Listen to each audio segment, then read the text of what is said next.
Hey, I'd like to welcome you to another episode of Mission Matters. My name is Adam Torres, and if you'd like to apply to be a guest in the show, just head on over to missionmatters.com and click on Be Our Guest to Apply.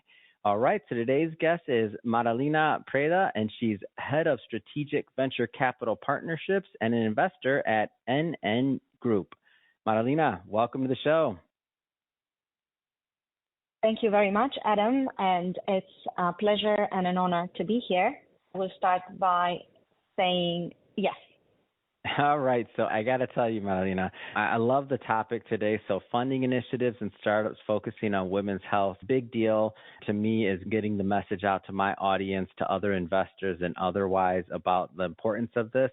And I guess just to get us started here, Madalena, I'll start with what we call our Mission Matters Minute. So at Mission Matters, our aim and our goal is to amplify stories for entrepreneurs, for executives, and for experts. That's our mission.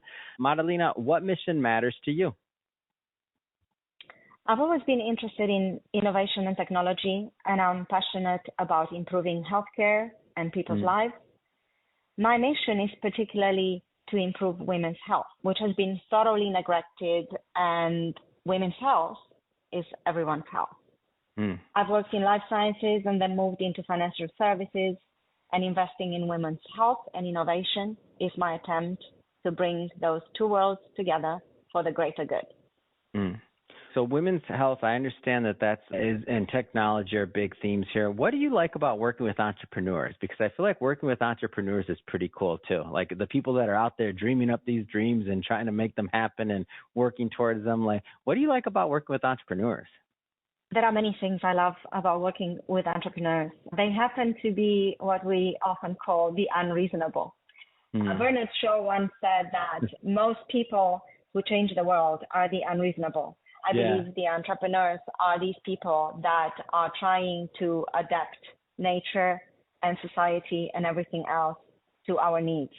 I love to support them. I love how dedicated they are to the cause they work for, and to solving intricate problems for the world and also for our planet many times. Yeah. Like, when did you first decide, and I know you mentioned the finance background, obviously health, of course, but like, when did you decide to kind of make that shift, or I should say to combine them, just to combine those skill sets? Like, how did that happen? How did that take place? It started in 2020. At the time, I was working in financial services, but in a different industry.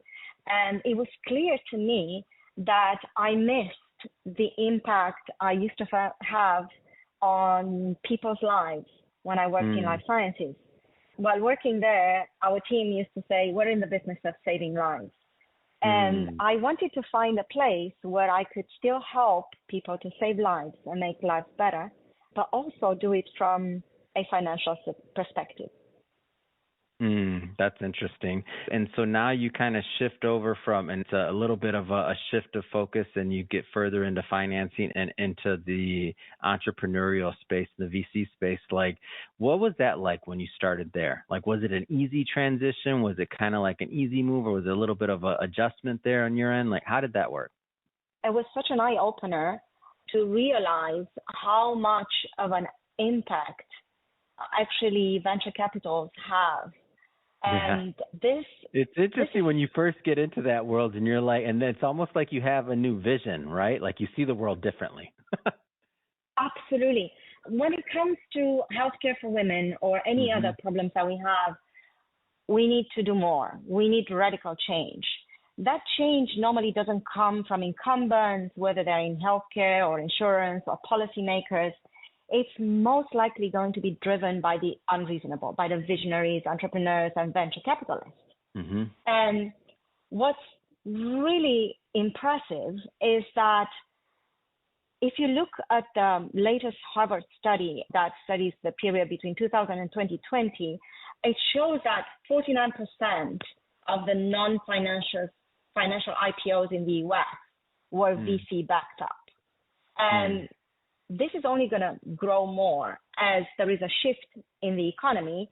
We're moving from tangible to intangible goods, which means that we're going from physical goods such as machines, buildings, tools, to R&D, design, market research, business processes, and software. This is really the sweet spot of VCs. Mm-hmm. And it's not surprised that it's spread everywhere in the world. And we see that in the US, we see that in Europe. And for example, in Europe, we saw venture capital double in the 5 years before 2019. Mm-hmm. And what I love about them is that they have a completely different mindset. They focus on long term, they're willing to take risks, and they're relentless about winning. And you bring up a good point. Obviously, there are people trying to solve many problems, but you chose to focus and narrow in on women's health. And you mentioned kind of at the beginning of this interview that women's health is everybody's health. Why did you feel like such an attraction to that mission? Like, why did that matter to you so much? Firstly, women's health has been thoroughly neglected, and women make up half of the population, the workforce, and community. They also make 80% of the family's decisions on any investments, on healthcare, for example. And their well-being is key to overall health of families and community. Enabling women to be healthier impacts the public, the private, the social sector, and it leads to an overall healthier lifestyle and population. In addition to that, last year, I lost one of my best friends in Amsterdam. Following a period of depression, she committed suicide. And her death was a shock. It was a wake-up call. And it made me realize the urgency of acting and of acting right now. Yeah, and that also kind of in my mind, and sorry to hear that, of course, but that also in my mind just lets us know just kind of maybe short-sighted or how we missed that for so long. You know what I mean? I think the pandemic woke up certain things in a lot of us, whether it was work-life balance or like what we're doing, how we were asleep in many ways. I think as a society in many different areas too, not just this one, in many, and now we've kind of been given that like wake-up call, right? It was a wake-up call that we felt as a society, and some of us had more impact to deal with. It certainly brought up a lot of questions as to how we want to continue to manage healthcare overall in the world. And there is a lot of opportunity. There's opportunity to address these challenges. There are positive trends, and each challenge will bring more people together to solve the problem, and will also enable us to employ emerging technology, but also better ways of collaborating globally to solve these problems that are there in every region of the world. Yeah, absolutely. And you live this, and I mean, this is what you're doing day in and day out. So I'd be interested from your vantage point to see like what's going on, whether it's trends or otherwise, when it comes to funding women's health. Like, what are you seeing? First of all, there are positive trends. Artificial intelligence is fueling early detection and preventive strategies that can improve well-being. Recently, the National Bureau of Economic Research has published a report which shows that a wider adoption of AI could lead to potential cost savings of $200 billion to $300 billion in the U.S. only. And that's billion with the B. That's with the B. Yes, within the next 5 years. So that's very promising. Technology will be a catalyst for change, and these improvements will bring new challenges, of course. We'll have to address them, learn from them. Digital health is the future of our health systems, and connectivity as well as efficiency can be addressed with technology. We'll have to work more on data, and foremost, we're going to have to work more on collaboration among stakeholders, working as an ecosystem, and not forget that technology is an enabler, is a tool. At the end of the day, it has to be assisted by humans. It has to be ethical. It has to be serving us and the greater good. When it comes to a trend, I'm not asking you, by the way, to speak for the whole firm or anything like that for NN Group or anything. I'll preface that. As I'm asking for your opinion, not the company's. When it comes to a founder, that you're considering backing or otherwise, what kind of things that's in this space? What kind of things stick out to you as like traits that you want to see in a founder that's going to potentially get funded? I'm going to say that I love to see someone that knows the problem rather than the technology. The technology is something that's enabling us to solve the problem. Somebody that's aware of what needs to be solved, is passionate about the problem rather than the solution, which might change in time. Most of the entrepreneurs in the space tend to be women. And while we admire them for their resilience and also for their performative activism and also for everything they do, they also need to be careful and make sure that they also focus on their own well-being. What we need to remember is that often founders face undue pressure to prove their worth. Oh, yeah. And their dedication and resilience is admired, but they often don't get to prioritize the work-life balance. They don't dare to ask for fair compensation or business valuation.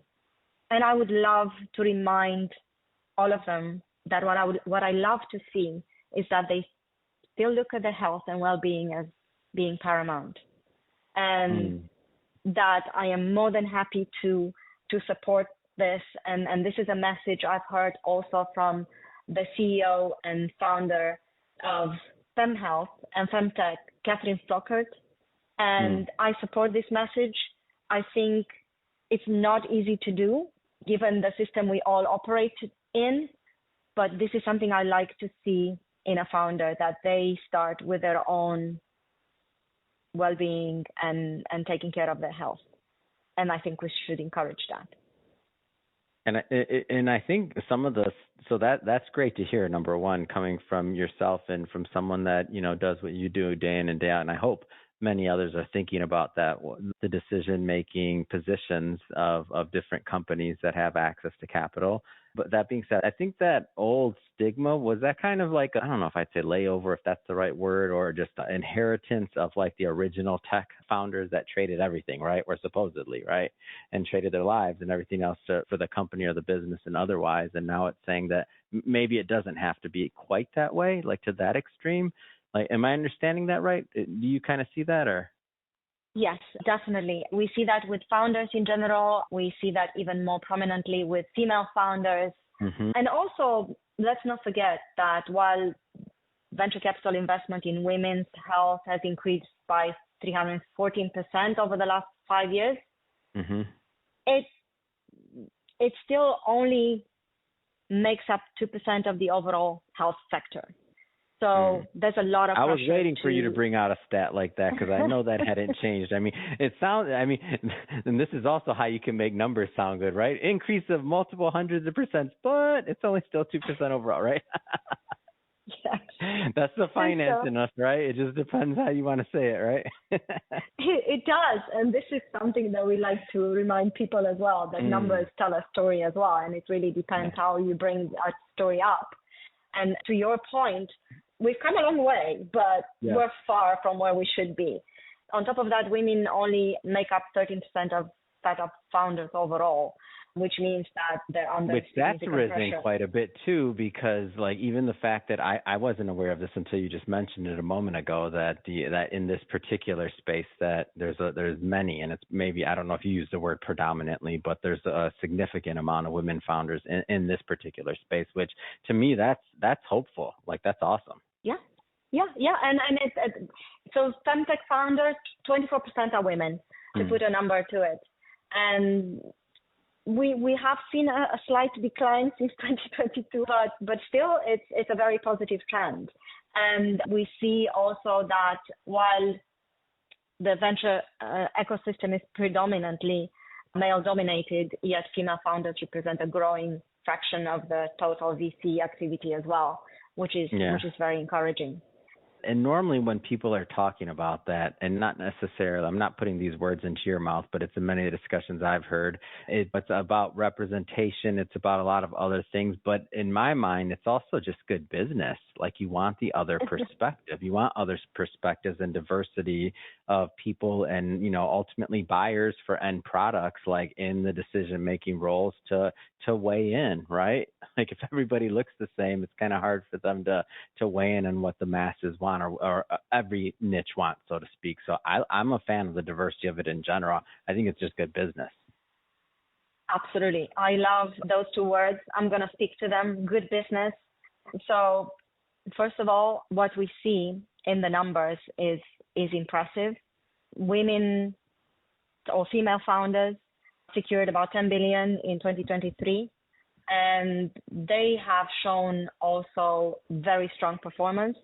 They grew sales more rapidly than some of the male-led companies and some of the mixed leadership counterparts. There are some really good and encouraging numbers showing in the gender index, which was published in the UK at the beginning of this year. So there is definitely good business to have women founders, to have women at the table, not to mention that we have to include women in any discussions about fem health. It's only half the population, right? I say that I'm laughing because I don't want to cry. Like, what else do you say, right? I mean, we're finally starting to move the needle, and I'm just happy and I'm optimistic. But I agree with the theme of this overall conversation that there's just so much more for us to do. Yes, and we can only do it together. It's been a privilege to work with both female and male founders. We do have to look at the problems with both perspectives, and we need to encourage and work together. As I mentioned, women's health is also everyone's health. And both men and women deserve to have the right health treatment and also to benefit from a health system that understands their problems and treats them according to their needs.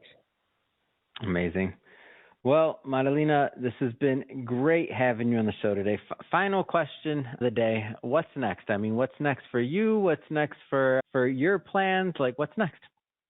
Determination to continue on the path of working together with all the stakeholders, particularly the unreasonable visionaries, entrepreneurs, and venture capitals, to improve women's health and to see positive social impact driven by our collaboration, but also by the results of improving healthcare for all of us. Wonderful. And I said that would be the last question. I got one more. If people want to follow up, they want to connect, and they want to follow your journey or learn more, how do they do that? I'd be more than happy to get in touch with anyone. I do use LinkedIn quite a lot. My name is Marilena Lavinia Preda, and they can easily find me on LinkedIn, and I will welcome the dialogue and happy to support and help whatever I can. Perfect. And for everybody listening, just so you know, we'll put the link to Marilena's LinkedIn in the show notes. You can just click on the link, head right on over and connect. And speaking of the audience, if this is your first time with Mission Matters, first off, welcome. Second, this is a daily show. That means each and every day we're bringing you new content, new leaders, new thought leaders, and hopefully new ideas and new things that are going to inspiration that are going to help you along the way on your journey as well. If that sounds interesting to you, we welcome you hit that subscribe button or that follow button so that you get the notification, because guess what's coming up tomorrow? We got another episode coming up for you, so we don't want you to miss that. Hit that subscribe button. And Marilena, again, thank you so much for coming on. This has been a really enjoyable conversation. Thank you so much, Adam. It's been a pleasure and an honor to be here. I look forward to subscribing and following some of the new episodes, and it's been great to be here. Thank you so very much.